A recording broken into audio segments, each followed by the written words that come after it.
5 applications que j'utilise au quotidien dans mon métier d'autrice et qui sont devenues indispensables. La première, celle que j'utilise au quotidien pour écrire, c'est Thalers.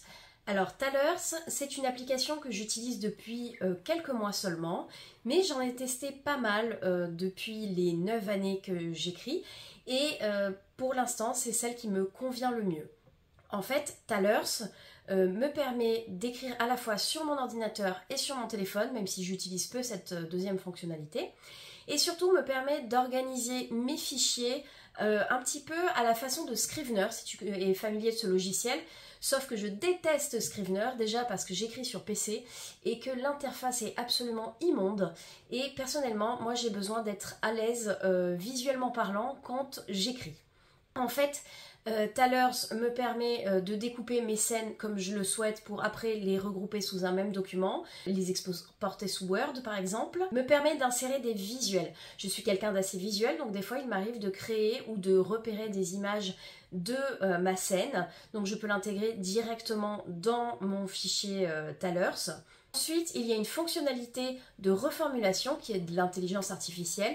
Je l'utilise peu pour l'instant, mais c'est probablement une habitude à prendre et c'est toujours utile. Il y a un correcteur intégré aussi qui est pas mal, même si je t'explique ensuite lequel j'utilise pour vraiment corriger mon manuscrit. La deuxième application que j'utilise quasi quotidiennement maintenant, c'est Dragon Naturally Speaking, qui est un logiciel de dictée. Alors, je sais que la plupart du temps quand j'en parle, les auteurs me disent « Oh là là, moi je ne pourrais jamais dicter mes manuscrits ».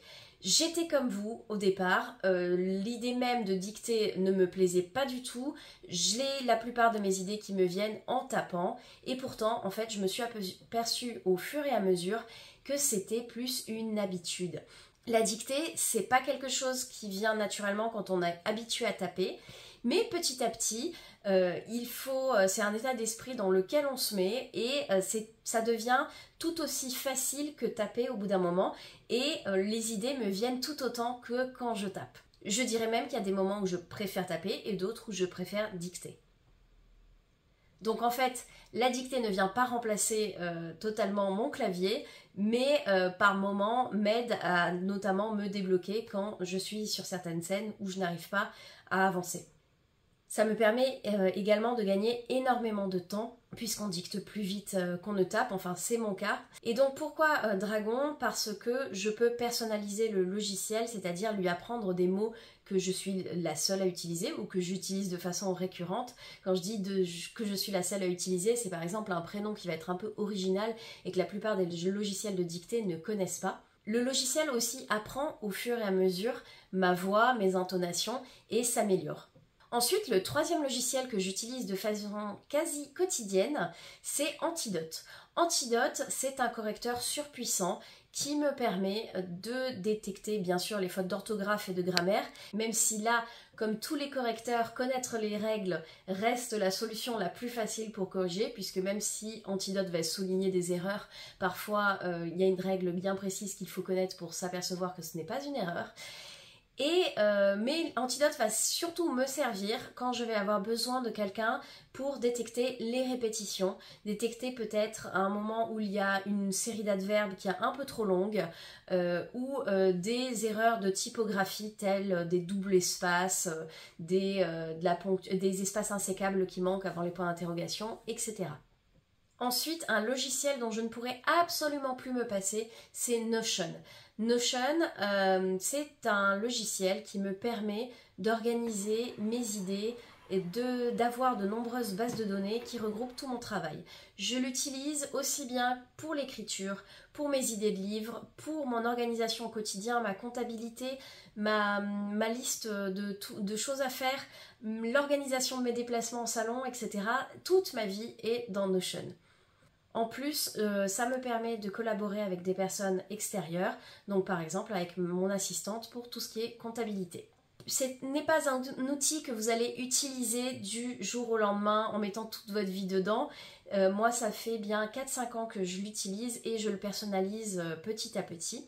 Mais par exemple, j'ai dedans des bases de données qui regroupent tous mes livres, toute ma bibliographie, avec par exemple tous les liens d'achat sur toutes les plateformes de vente, avec des extraits qui peuvent me servir par exemple à créer des visuels pour les réseaux sociaux. J'y trouve aussi une énorme base de données personnages dans laquelle je rentre tous mes personnages parce qu'au bout d'une quarantaine de romans, eh bien ça commence à faire un petit peu de monde. Et se souvenir du prénom de la mère, de l'héroïne dans un livre que j'ai écrit il y a 4 ans, personnellement, je n'y arrive pas. Et comme je suis la reine des spin-offs, j'adore ressortir une vieille série pour écrire un livre dans ce même univers, eh bien il faut que je retrouve tous les personnages, donc je peux faire un tri par série ou par livre, et ça me permet aussi de renouveler les prénoms que j'utilise. Je vais aussi stocker dans Notion toutes les idées qui me passent par la tête. Le fait qu'il soit disponible aussi sur mon téléphone me permet au quotidien de noter des idées, des choses à faire. C'est vraiment devenu mon deuxième cerveau et je ne pourrais plus m'en passer. Et enfin, le dernier logiciel que j'utilise de façon quasi quotidienne, c'est Canva. Puisque je crée énormément de contenu, que ce soit sur les réseaux sociaux, pour ma newsletter, et ça peut même être utile pour créer des éléments que je vais intégrer à la maquette de mon livre, ou même une couverture. Canva est hyper intuitif et simple. C'est vrai que j'utilise un petit peu Photoshop de temps en temps, mais pour des choses, on va dire, plus pointues. Canva au quotidien, c'est vraiment très facile d'utilisation et ça me permet de gagner un temps fou. J'ai la version premium qui me permet également de poster, de programmer du contenu pour mes réseaux sociaux. Aussi d'avoir accès à une bibliothèque d'images et libre de droit, que ce soit des photos, des illustrations ou même des vidéos. Quelles sont les applications que tu utilises au quotidien? Est-ce que tu connais celles que j'ai citées? Qu'est-ce que tu en penses? N'hésite pas à me le dire en commentaire.